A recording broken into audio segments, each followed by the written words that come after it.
Filipenses 2, versículos 17 e 18. Diz assim: entretanto, mesmo que seja eu oferecido por libação sobre o sacrifício e serviço da vossa fé, alegro-me e com todos vós me congratulo. A palavra é me regozijo. Assim vós também, pela mesma razão, alegrai-vos e regozijai-vos comigo. Amém. Paulo estava preso em Roma, e de lá agora ele escreve as 4 cartas chamadas de cartas da prisão, que é Efésios, Filipenses, Colossenses e Filemon. As 4 cartas Paulo escreve nesta casa prisão.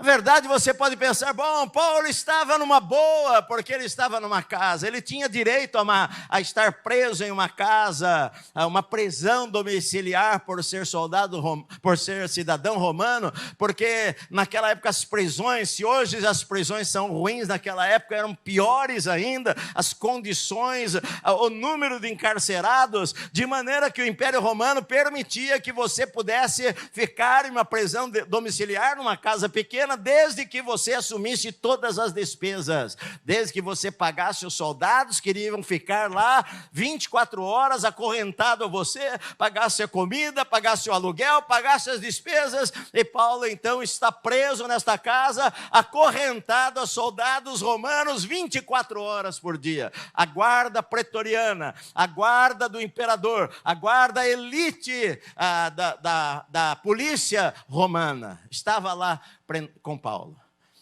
Paulo ele fica praticamente 2 anos preso nessa casa, então quase 4 anos se passam. E Filipenses parece que foi a última das cartas escritas, das 4 cartas da prisão que Paulo escreve lá. Ele escreve, queridos, esta carta por uma razão, porque ele está na prisão e ele não está podendo viajar, ele não pode sair dali, ele pode receber pessoas na casa, que era um privilégio, ele pode orar com pessoas, ele pode estudar a Bíblia com pessoas, ele pode escrever, mas o tempo inteiro ele está acorrentado a algum soldado romano.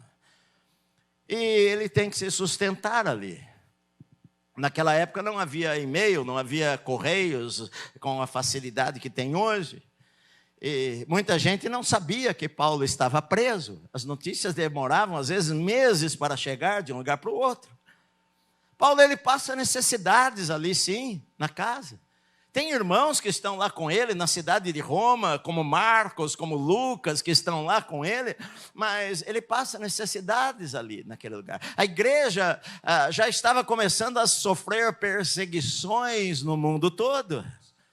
Mesmo que eu seja oferecido por libação sobre o sacrifício e serviço da vossa fé, eu me alegro com todos vós e eu me regozijo.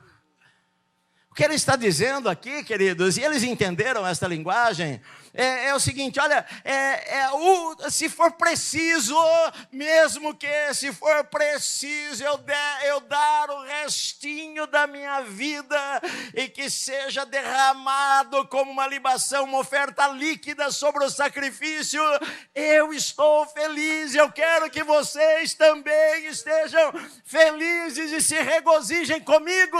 É o que Paulo fala.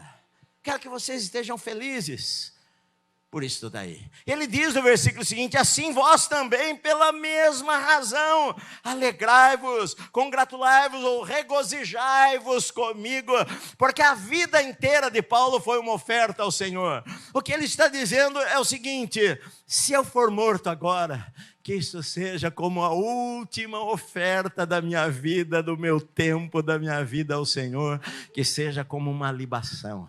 Ele usa, na verdade, Paulo ele não morre aqui, ele vai ser solto. Ele deve ficar por uns 3 anos a 4 anos solto, pregando, a gente não sabe exatamente onde, mas ele vai ser preso novamente, ele vai ser morto, sim, segundo Timóteo, depois ele vai escrever a sua última carta, que é segundo Timóteo, e ele vai usar esta expressão, ele diz assim no capítulo 4, acho que versículo 6, ele diz assim, eu já estou sendo oferecido como libação e o tempo da minha partida é chegado, eu combati o bom combate, eu completei a carreira, eu guardei a fé. Mas aqui ele poderia ser morto. Diante da morte, ele falou assim, olha, para mim, ele diz assim, olha, para mim, porquanto, para mim o viver é Cristo, e o morrer é lucro. Morrer é lucro. Como que você pode falar isso? Ah, o que você passou? O que nós demos? O que nós sofremos? O que nós passamos a nossa vida, do nosso tempo? Às vezes algumas coisinhas que a gente faz, a gente acha que já fez muito, porque falou de Jesus por uma pessoa. Esse homem, ele deu a vida. Talvez os evangelhos, o livro de Atos conta sobre Pedro e conta mais sobre Paulo, mas é tão pequeno diante daquilo tudo que ele fez durante aqueles anos todos da vida que ele entregou para Deus, ele deu para Deus. Pergunta é, e nós? Na verdade, queridos, Paulo está falando no capítulo 2 sobre humildade. Queridos, quantas lições eu posso tirar destes 2 versículos aqui, deste texto aqui?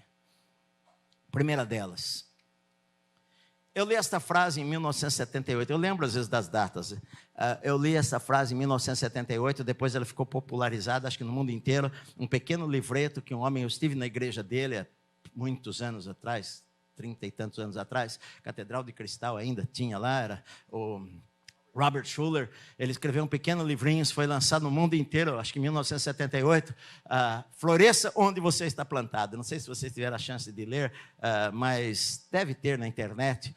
E ele contava a história de um homem, um fazendeiro, ele era muito feliz, ele tinha a sua família, ele era feliz, ele tinha os seus filhos, a sua esposa, até que um dia um sacerdote chegou na casa dele e falou para ele sobre uma pedra que haviam descoberto, chamada diamante. Esta pedra brilha mais do que milhões de sóis. Você precisa ter uma delas. Puxa, e onde posso encontrar essa pedra? Olha, em um riacho de areias claras, do pé de alguma montanha, você vai lá e você vai achar essa pedra aí. E ele ficou sem dormir, aquele homem. Aquilo perturbou, aquilo tirou o seu sono. E ele pensou, eu preciso achar essa pedra. Até que ele chegou a uma decisão, o nome dele era Ali. E ele chegou a uma decisão, eu vou deixar a minha família com um fazendeiro vizinho, eu vou vender as minhas coisas e eu vou sair pelo mundo procurando onde achar essa pedra. Ele vendeu tudo que ele tinha, ele pegou o seu dinheiro, ele foi para a Palestina, ele foi para o Egito, e ele foi para a Europa, foi parar na Espanha, e lá, sem nada mais, e sem nunca ter achado a pedra, ele se suicidou. Nesse meio tempo, o sacerdote foi visitar a fazenda e encontrou um novo dono. E quando chegou lá, quando entrou na sala, ele viu assim na prateleira uma pedra preta, e que parecia que tinha uma lasca que brilhava.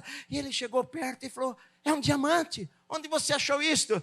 Eu fui dar água para o camelo aqui no riacho da fazenda, e ali estava essa pedra, eu achei ela interessante, eu peguei, e falei, isso é um diamante. E eles foram para lá, e lá foi descoberta a mina de diamantes, uma das minas mais importantes do mundo, chamada mina de Gioconda, onde reis, rainha da Inglaterra, tem pedras, diamantes preciosos no museu, em Paris tem diamantes, rosas, desta mina que foi encontrada lá. A moral da história que ele falou o seguinte, debaixo dos seus pés pode estar aquilo que você está procurando.